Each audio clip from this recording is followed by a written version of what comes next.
Second. No worries. Oh yeah, take your time. Take your time. And we're for everybody's information, we're live streaming now. Just so you're aware. It doesn't print.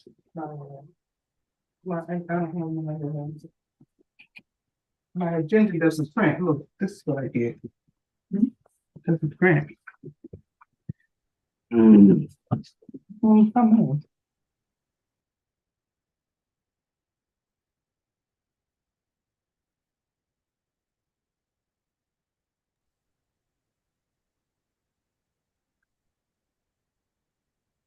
All right, can y'all hear me now? Yes, sir. Woo, okay. I'm gonna breathe in and out once and twice, and then we'll go ahead and get started. All right, I will call our meeting to order. And just a couple of reminders. One, if you're not speaking, to be muted. And I can imagine we have somebody who's looking after that to make sure we do that. Also, as Lee had just mentioned, this is meetings being live streamed on our Central Pines Regional Council YouTube channel. You hear my dog barking in the background. She's happy to see me. And if you would, when you speak, please identify your name and the local government that you're with. And then just a reminder for me too, that all votes will be taken by roll call, and Elena will do that for us. And Elena, I will ask you to go ahead and do that now.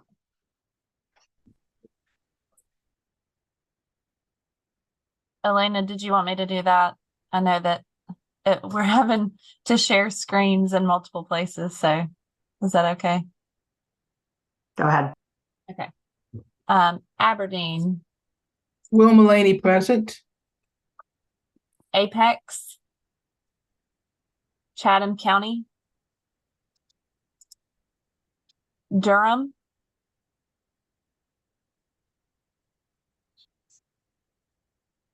I thought I saw Deidreana. City of Durham, Deidreana Freeman, present.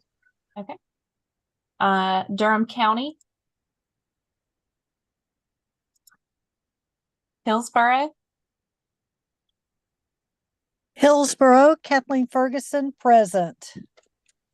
Johnston County. Butch Lauder, present. Lee County.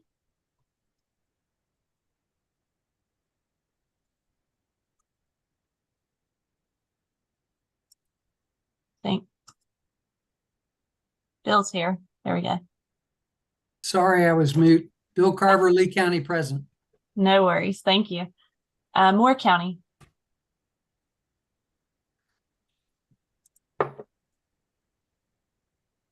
I saw Frank here. Yeah. I think you might have been muted, Commissioner. Okay. Moore County. Moore County, Frank Quist, Commissioner, present. Thank you. Orange County. Jean Hamilton, Commissioner, present. Thank you. Pittsburgh.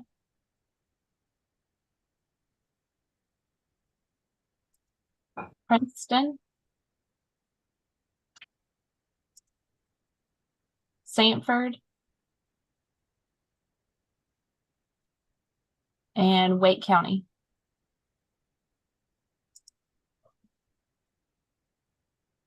Okay, so we do have quorum. All right, we have a quorum, so we will proceed on. And is any items on the agenda that we need to adjust or make any changes to the agenda in general? All right, hearing no one, we will approve the agenda and move on to our first item of business, which is the status update of the Tricog Food Ecosystem Economic Development Strategy. And I'll call on Alex Holloway to present that for us. Yeah, good evening, everyone. I appreciate you all having me here tonight. My name is Alex Holloway. I'm a planner with Central Pines Regional Council.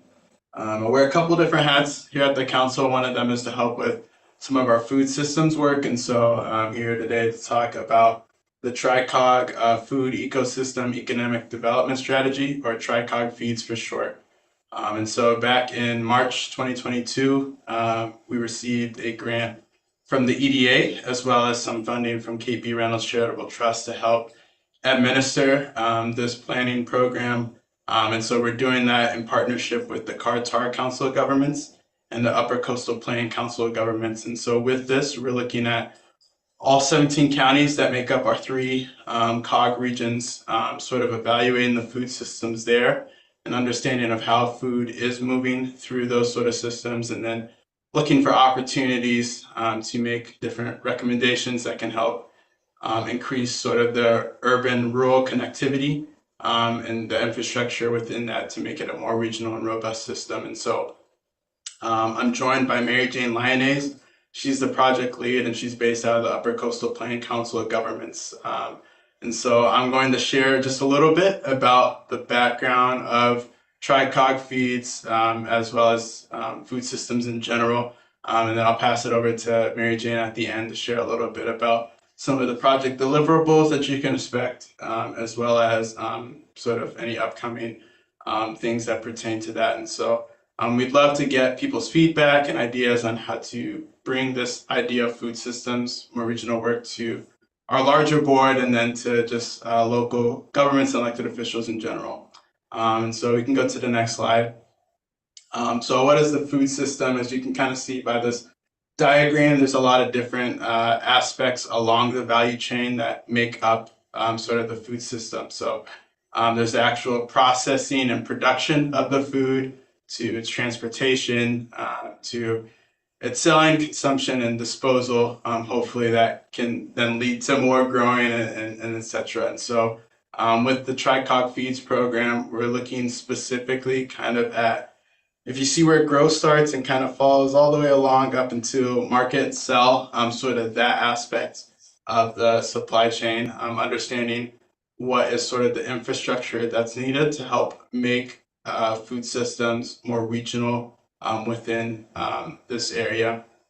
And so if you can go to the next slide. So there's a lot of different things that the food system can impact as far as food goes. So, if you have more fresh and nutritious foods, that can impact the health of the community. And we're focused mostly on the economic development aspects of it. So when we think as well too about people that have been historically left out of the food systems, whether it be BIPOC or micro and small farms and businesses, what are opportunities within that to help create opportunities for those folks to be able to contribute to that food system that will additionally make it more regional, an opportunity for that. And so next slide, please. So it's no secret that North Carolina is growing very fast. We're one of the fastest growing in the nation.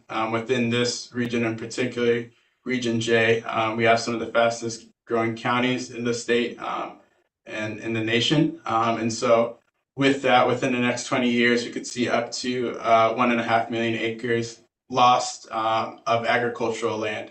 And so that would be the second most across the country. And so as we're thinking through just those sort of challenges, being able to sort of curb those losses, to be able to make sure we have the proper food system that can make us more resilient is important.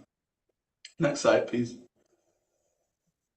So why this matters, we have a very global food system in our country, so a lot of international import and exporting.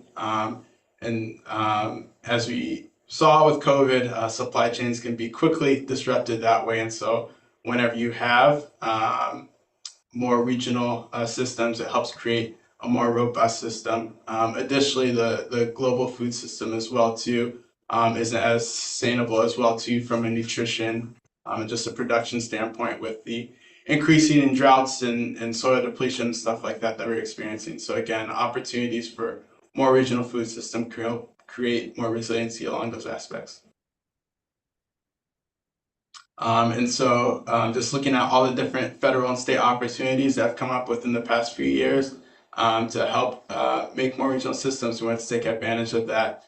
So there's been ARPA funding, which a lot of our counties have redirected towards organizations that are doing food work.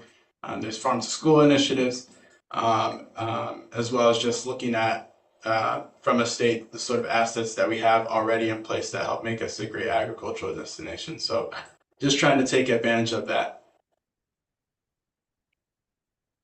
Next slide, please. And so this was just some sort of preliminary sort of data that RTI, who we're working with on this project, pulled. It's from the 2017 agricultural census. And so that census is done every 5 years. So there is data from 2022, but it's still being refined, so to speak. So these numbers aren't the most up to date, but it still points an important picture. So within our 17 county region, there's $1.8 billion worth of products sold, agricultural products sold, but less than 1% of that was sold direct to consumer or through an intermediary. And so that sort of paints the picture that a lot of the food that is being produced here isn't being maybe shown across the region. So there's really opportunities to connect a lot of those agricultural lands to urban markets and vice versa.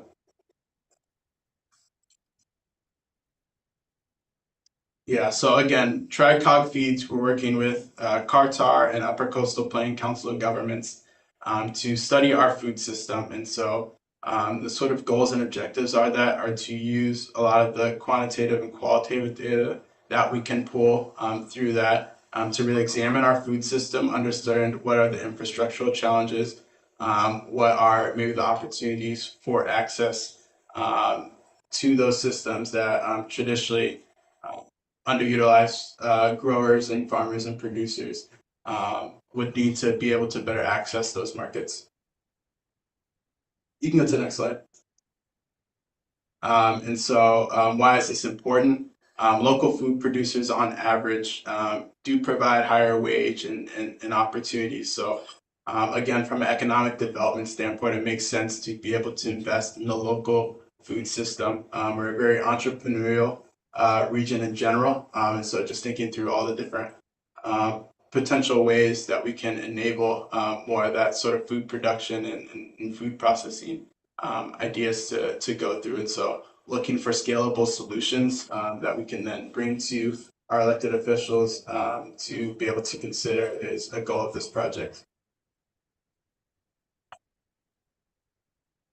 And yeah, continue just looking at the different opportunities. The average age for farmers in North Carolina is 60s, and historically that number has continued to rise.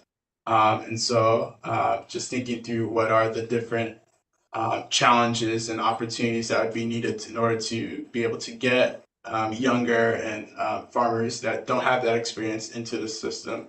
Thinking about the different succession planning needed, the access to land and capital for those farming equipment, and then thinking about, again, just opportunities for better planning, training, and support. What are those opportunities is what we're trying to identify with the project. And so now I'll pass it over to Mary Jane to talk a little bit more about the project deliverables and kind of next steps.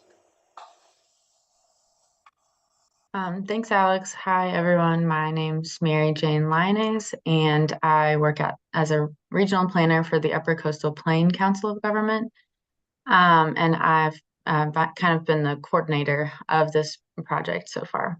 And so looking towards the future, we're hoping to use all of the information that we've gathered for the past year or so to work into a convening with food system practitioners and community partners and local government to create a regional vision for these urban-rural connections, since our region is fairly rural, and as is the CARTAR. And so I think we're hoping that this can be very infrastructural focused, because that's been identified as a gap for strengthening our regional food system. But we really want to focus on what the economic impacts can be for our region. So next. And in doing so, we're leveraging the strengths of our research partner at RTI International to help us focus where might be the best places to invest in the food system and do some economic impact modeling to show what the potential impacts could be for some of the solutions that our partners are suggesting and some of the solutions that we hear from you all in the region. So at the beginning of this project, we sent out a survey to local government officials, economic developers, workforce development, and we asked where your interests were and how the Council of Governments can help. And so these were the top 4 things that we heard back and are hoping to continue to support with. So the first is the assistance with securing funds for food system initiatives, facilitating those conversations with food system and non-government actors along the food value chain, education of food system policies and practices around the state and country, and also that can be tailored to our own community since we know every community is different. And then facilitating those cross-county and regional collaboration across government since we know that the nature of the food system is fairly regional. And so we're hoping as a Council of Government, we can help facilitate these conversations across regions. So the next kind of few months, our research partner will be hosting listening sessions with local government representatives on the feasibility of certain policies and investment in food system infrastructure. They actually, I think, will be happening this week. So, or this week and next maybe. So if anyone is interested in participating in these, please let me or Alex know. And then we will be holding a convening for all 3 of our regions in the spring to put together a vision and how we can continue to support the food system. And something that's not on this slide is that we are working with the NC Community Action Association to do some listening sessions with growers across our 3 regions and learning from them what their needs and opportunities are. Next. So this is kind of just relating this to all of the work at the local and county level, but the food system is influenced by land use plans, economic development plans, dollar allocations, purchasing policies at the institutional level, but also at the smaller level like senior centers and childcare centers. And of course, agricultural education and workforce is very important to strengthening our regional system and our resilience as a region when it comes to food. And so we all kind of have a part to play in this. And we're hoping just to have some more intentional conversations with each of these actors around how to support a food system that we all benefit from. So the intended long-term impact of strengthening our local food system is to increase economic prosperity, resilience, and recovery from future economic shocks, like Alex had mentioned at the beginning of this presentation, enhance focus on equity in the food system, making sure that those who have been left out have more opportunities to participate, improved public health outcomes, everyone having access to healthy, quality, nutritious food, and better environmental and sustainable practices.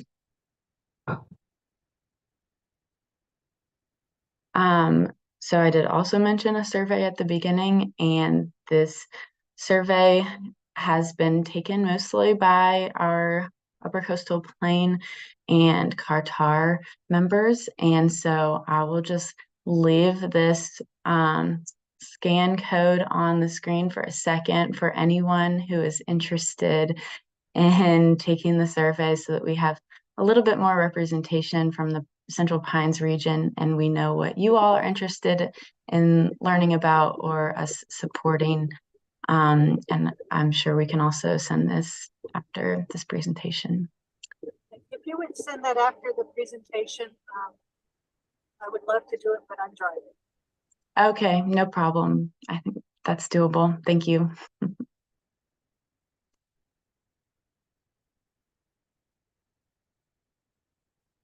And the only other slide left is just me and Alex's contact information.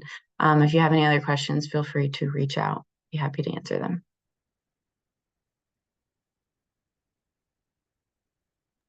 Any questions for Mary Jane or Alex? I was just going to say for Johnston County, we're kind of unique. We're leading the way in agriculture and land loss, but we're in this region where, at least in Triangle, the Central Pines region, we are. We're still the largest as far as value of crops produced, leading the way there. So we've got some interesting challenges in Johnston County going forward. Yes. Can we get a copy of the PowerPoint? Is that just what went in the Yeah, chat? absolutely. Yeah. We'll make sure it gets sent out. Thank you. All right. Any other questions?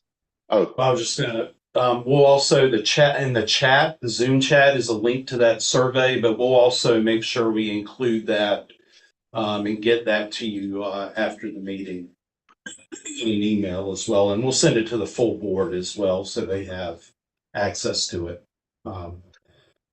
And probably talk to Beth about how to do some wider outreach, getting that link out maybe in a future Pine Needler. let's see. We do have one hand raised here. So Thank you. This was a great presentation, and I'm very, very excited about the work that you all are doing, Alex and Mary Jane, on our behalf. Thank you. I wanted to ask you if you have reached out to not only officials from the county governments or city governments, but some of our staff who might be doing this work. We have a food security coordinator, for example, who I know would love to probably brainstorm with you and share some of the things that she hopes will work on in the future. It seems like her vision aligns with where I think you're headed. Absolutely. Yeah, we've been in, I believe you're referring to Mary Oxendine. We've been in communication with her and some of the other food councils in the region as well too. So, and we have an advisory board across all 17 counties that has been doing a lot of the work. So getting government staff involved is equally as important. And so we've been making sure that we're doing our outreach with them as well. Sounds great. Thanks. Glad to hear it. Yep, absolutely. all right. Any other questions, comments? Alex and Mary Jane, thank you very much for sharing that information with us. And we will move on to the next item, personnel policy update. This one may require some action and is placing it on the consent agenda. So with that, I'll turn it over to Lee to begin the presentation. Thank you, Mr. Chair. And I'm going to turn it over to Assistant Executive Director Jenny Halsey just in a second. And I'm going to talk to you in a second.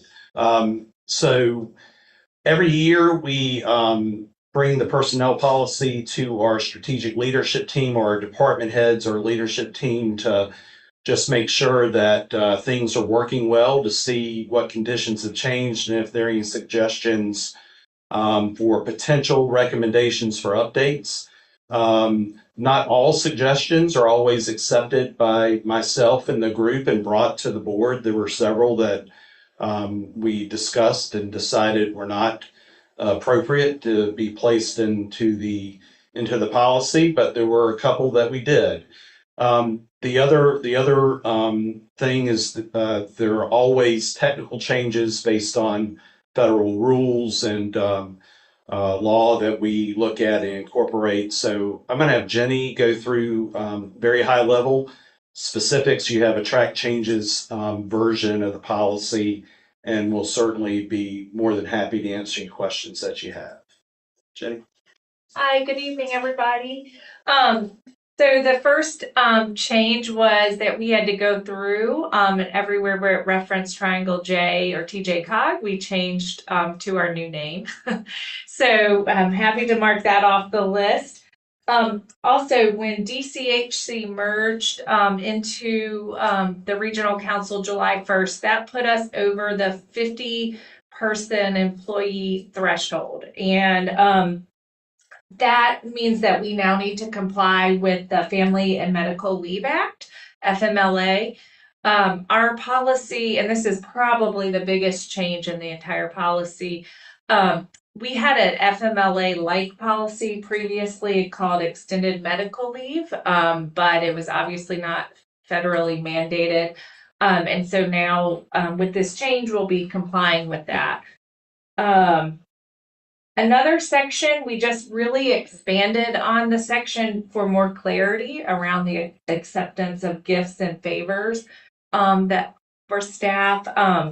Our CFO, Hope, wrote a new unified purchasing policy several months ago, and so we just added language from that policy to make sure it was aligned and very clear.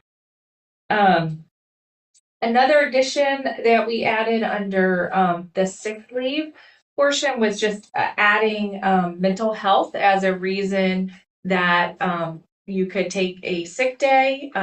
Previously, we had honored that, but wanted to spell that out in the policy. And then lastly, we just had some technical changes around our section on promotions. In the past year or two, we have created an internal career ladder that we did not have before. And so we just wanted to make sure that our language aligned to make sure promotions internally were following that process and how we would view internal versus external candidates. So those are the changes throughout the policy. Again, like Lee said, they are redlined with track changes in the agenda, but happy to take any questions. So Jenny, this is Kathleen. Hopefully you can hear me. Yes, we can hear you.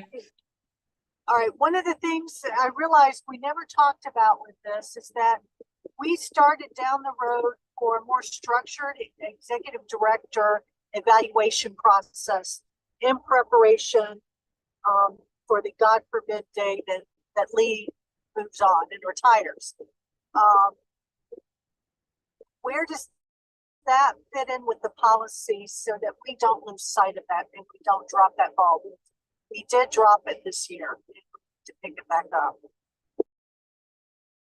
Yeah, I do. So as director, I'm exempt from most portions of the personnel policy. So that's really handled in my employment agreement, where it states that the executive committee is to do an evaluation each year of the executive director.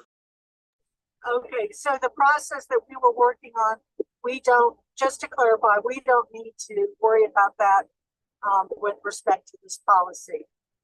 Yes, Correct. ma'am, that's correct. Yes. Thank you so much. Appreciate it. Yes, ma'am. Any other questions? Yeah, this is Jean Hamilton from Orange County. And yeah, I just wanted to understand the change around promotion where you talk about a position may be advertised internally first. I was just wondering what was Yes, well, let me get to that page really quickly if you'll bear with me.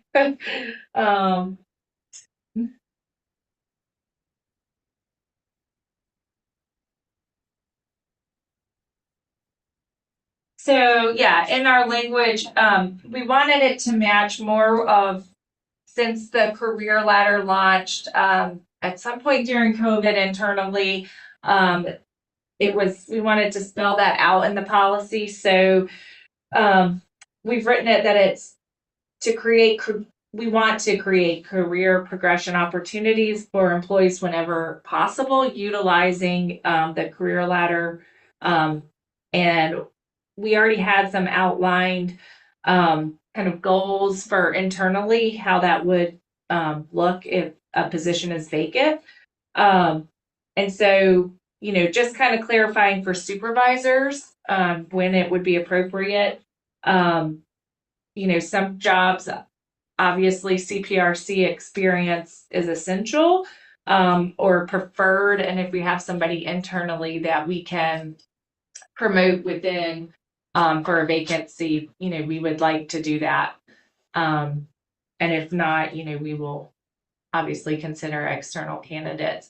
Internal candidates have and always have been able to apply for any position. Say it's a new position that is not a promotion, a new position within the budget year or whatnot. And we do have that happen from time to time. So am I understanding this, that there would be some jobs that you may not ever advertise externally, that it would just be internal promotion? Correct. And then the flip side being some jobs, would be considered for internal and external candidates. Yeah. Commissioner Hamilton, that the times where a job is not advertised externally is very rare. An example is I recently promoted Janisha Hennigan to Area Agency on Aging Director. She had the experience, was being groomed for the position. And the policy states that under special circumstances, we can promote somebody without advertising. So I think where some of our staff were getting a little confused from time to time is we also call a promotion an individual that maybe is a planner too, and has gone through the career ladder and done what they needed to do to be advanced up to a senior planner. And so it's not a new job, it's just promoting somebody up to the next level. It's like going from an accounting 2 to accounting 3. So we wanted to differentiate those sorts of situations a little more effectively because it wasn't real clear in the policy, what the difference between a sort of promotion because of the career ladder was versus promoting somebody that maybe was competing for a job opening per se. Yeah, I guess, I mean, I know it's hard to spell out some of that all in policy, but I guess just a concern that, that you don't narrow the pool and that, so it's helpful to I'm happy to hear that it's rare, but would, not want to, start having a narrow pool of applicants for positions. Thank you. All right, any other questions? And I guess I would ask, are there any objections to placing this resolution on the consent agenda?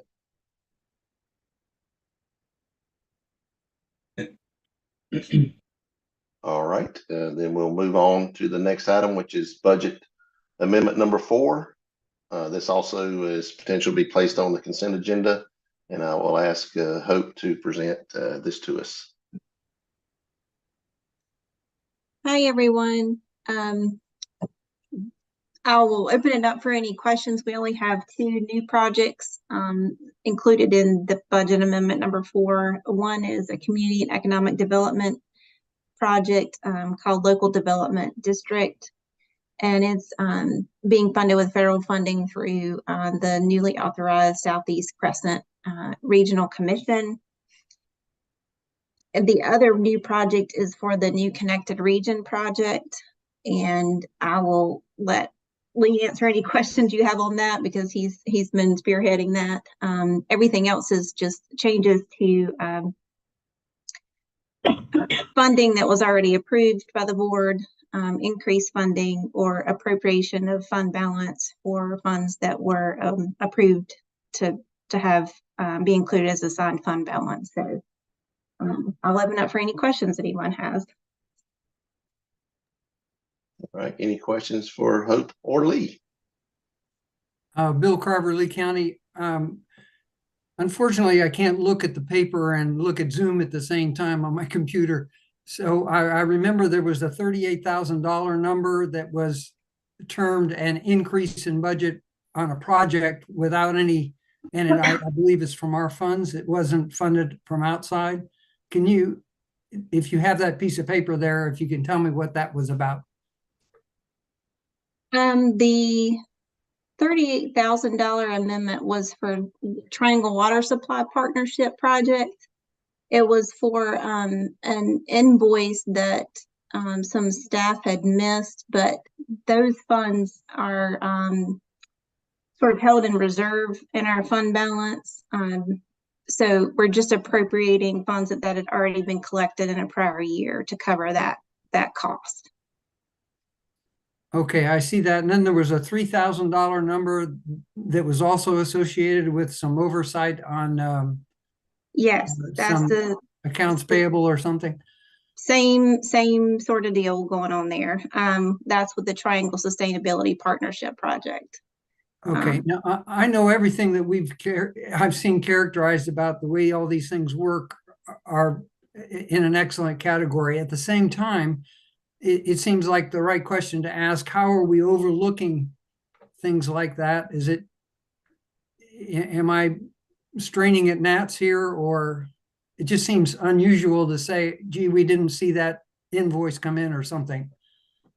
I don't think you're off at all. And it was an oversight by staff, and it's been addressed. Okay, is it a process or a procedure that you had to look at to see that maybe you could do it better, or is it just a person having a bad day?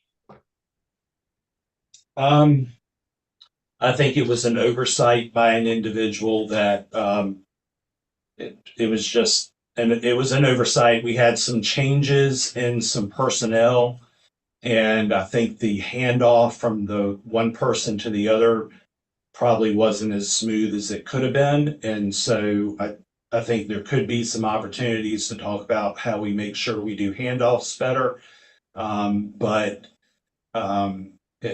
It just was a simple it's not a simple oversight. It was an oversight, and it was a mistake. I understand, but you've looked at the process and you feel confidence in it that the background, the process that you generally use to handle these kinds of things still has integrity. You didn't learn anything in that arena. No, sir. It wasn't an issue with the process. It was. I wish I'd never made a mistake in my life, but I have. Thank you for the explanation. Yes, sir. Thank you for the question. Yes, sir.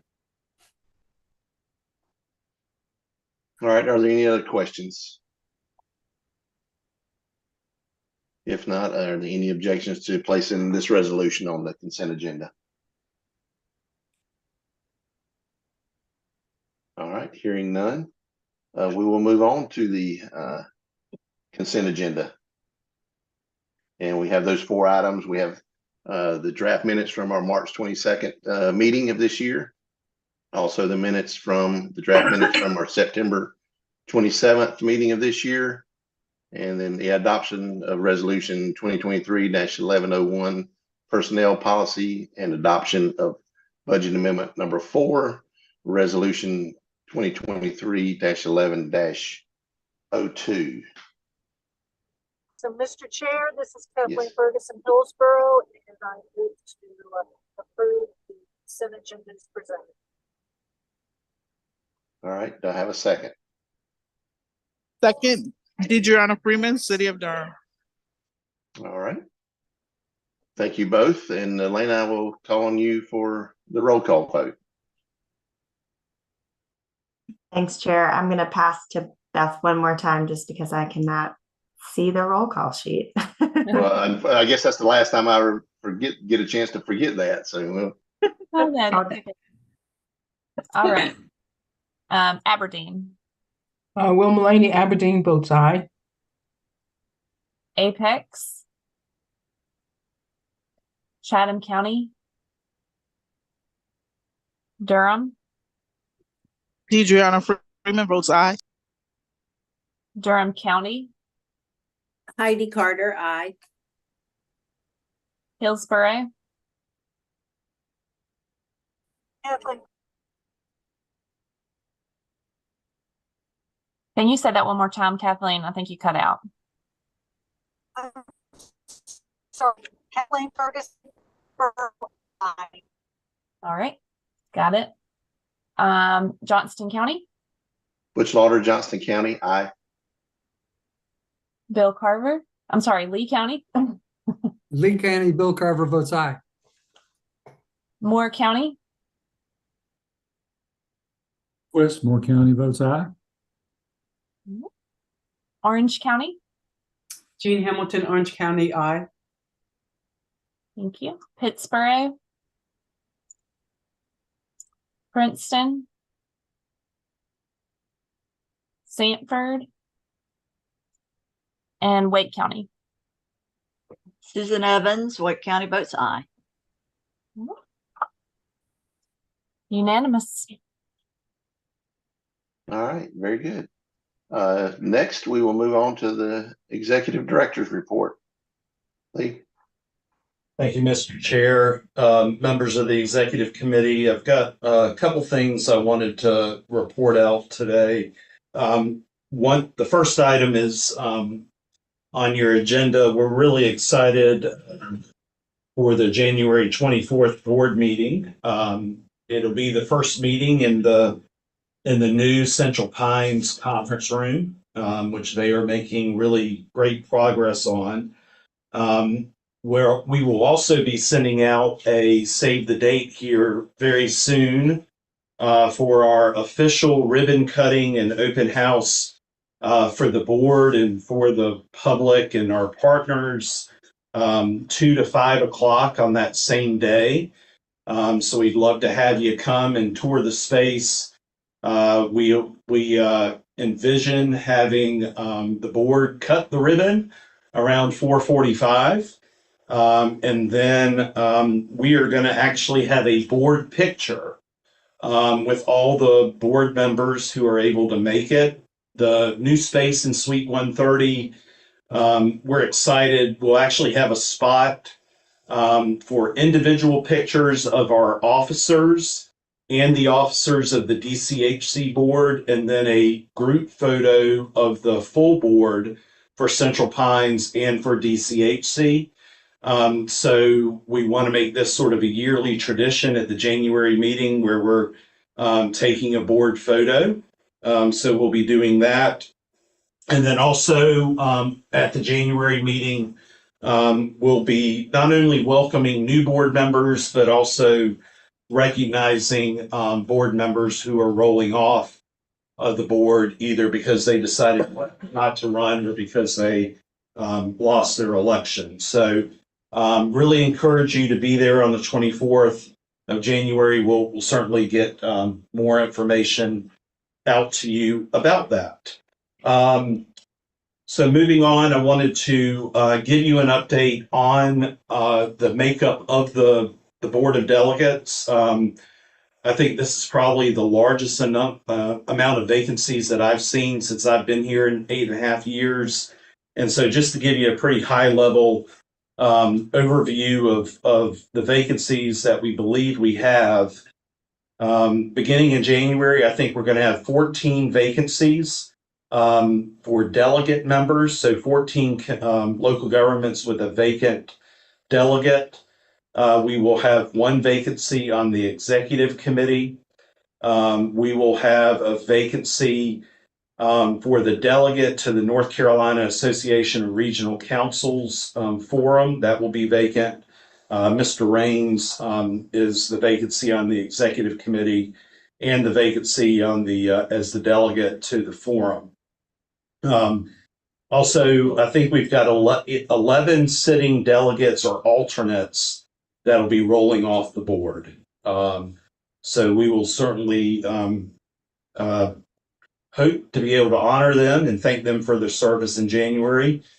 We've already reached out to the clerks and to the managers of all the jurisdictions with a listing of the delegates as we believe they're going to be in January, and asking that they try to get us appointments no later than January 15th, if possible, so they can be invited to that January meeting. So a number of vacancies, but we're already working on that. Let me pause there and see if there are any questions, because the next item I wanted to address was something that Delegate Ferguson asked about, but I just wanted to pause since I went through 2 items. Lee, I actually had a question on the forum with Don Lee being alternate. Whether or not, how that. Miss Ferguson, I'm having you're breaking up. I'm sorry. I'm sorry. So my question was, and if I can get it out, on the forum with Don leaving, and because I hold the alternate position, whether or not I would be becoming full delegate on forum or remain alternate. Yes, ma'am. So we're going to check with the forum to see if there's anything in the bylaws. I don't think there is, but I think it's up to our chair to make that appointment. So I don't want to get in the way of appointments of board members, but we have had a very, very active alternate delegate to the forum, and Miss Ferguson. So I'll leave it there. It'll be up to Chair Lauder to make that appointment.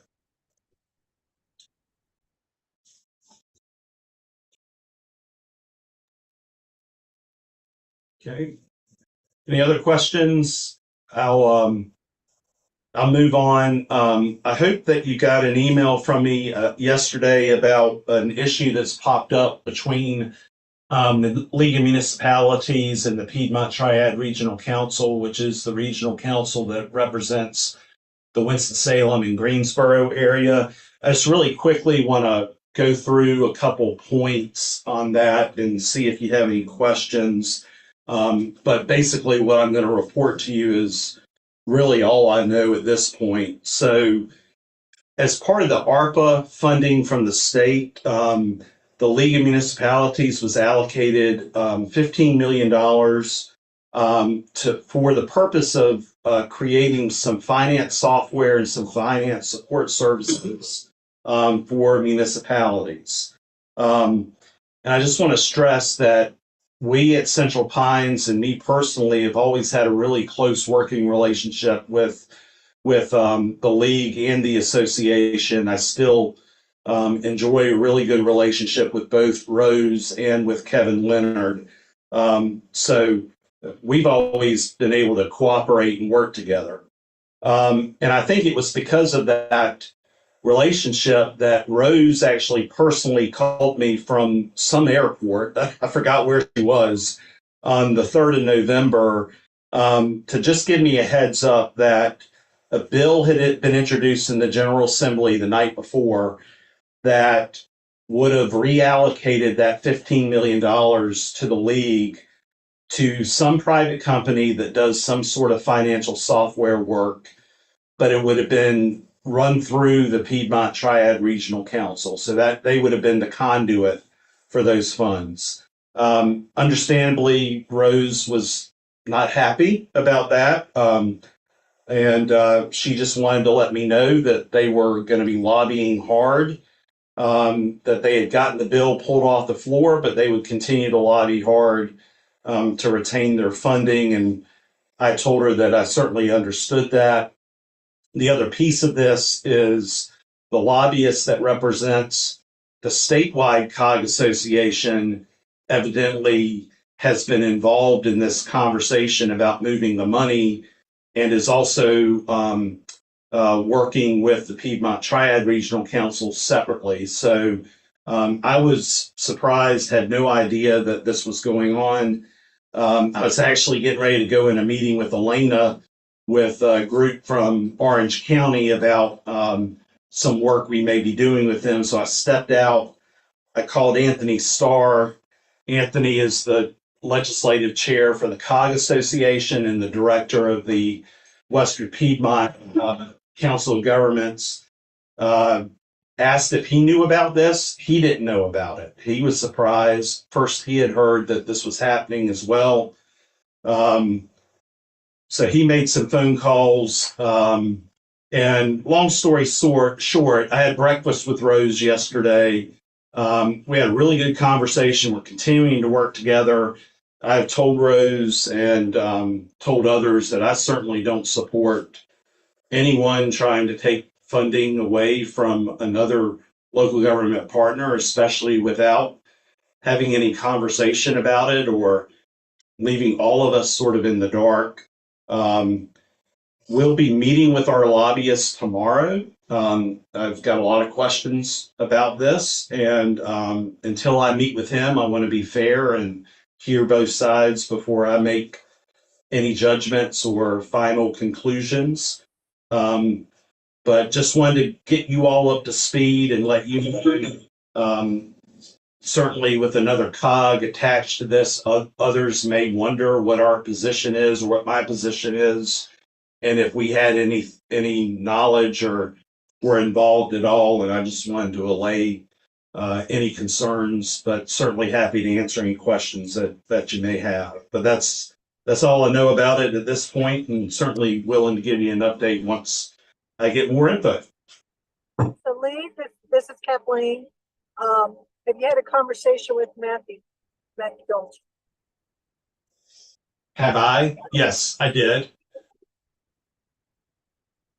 Is that something, because is there, can you give us any background? And I understand that you may not be in a position to right now.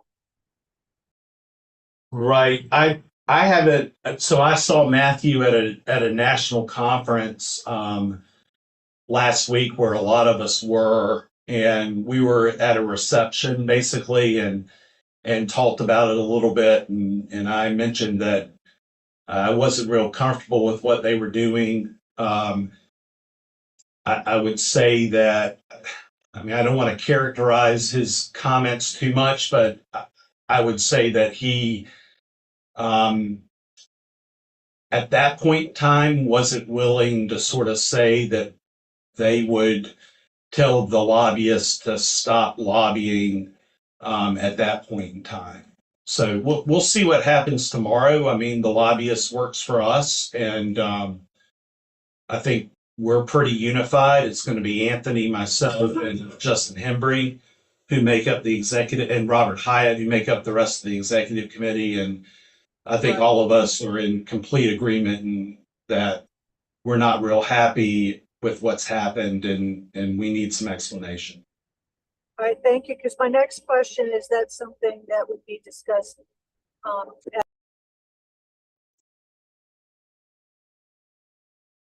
You cut out, Kathleen, but I think you were asking me if it was going to be discussed at the next COG Association forum meeting.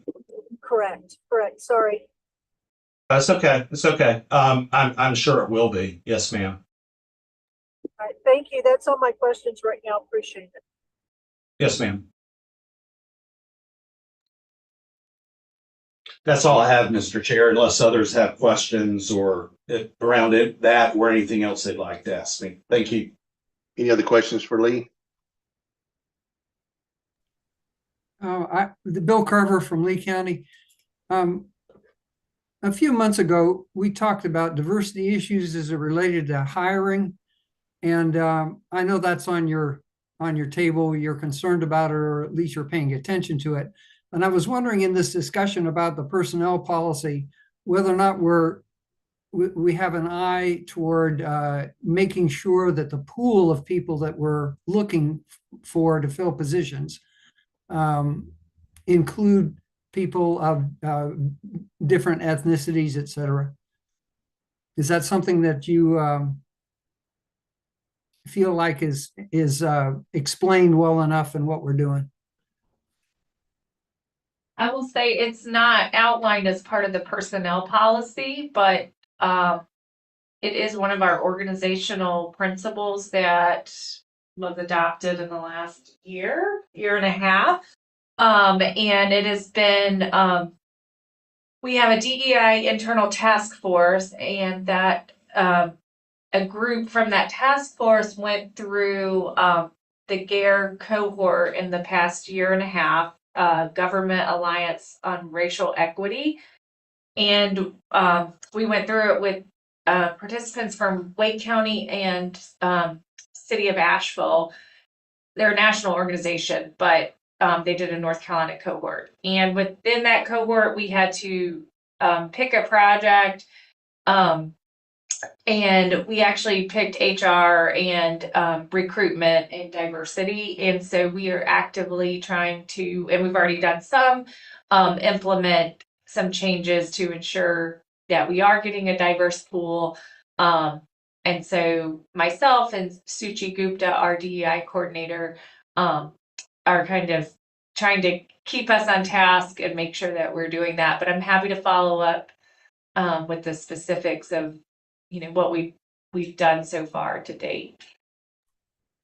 I appreciate your answer. I think it's important to have the value, but where the rubber meets the road is sometimes specific objectives that you have or something that can be measured to allow you to determine whether or not you're achieving those values that you want. And I thought that it might be appropriate to have something like that in the personnel policy, but that may be the wrong place for it. Hiring, those kinds of things. So I would be interested in knowing how we're translating the values into actions or procedures or processes that might make those values happen. Anyway, I appreciate your response. All right. Any other questions, Lee? All right. The chair has no report tonight. I think, Lee, you'd covered the ground I was going to ask you to talk about on the delegate situation and ordered executive board. So now we'll turn it over to everyone else and around the region. If anyone has anything they want to share with the rest of the group, we'll go ahead and take that time to do it now.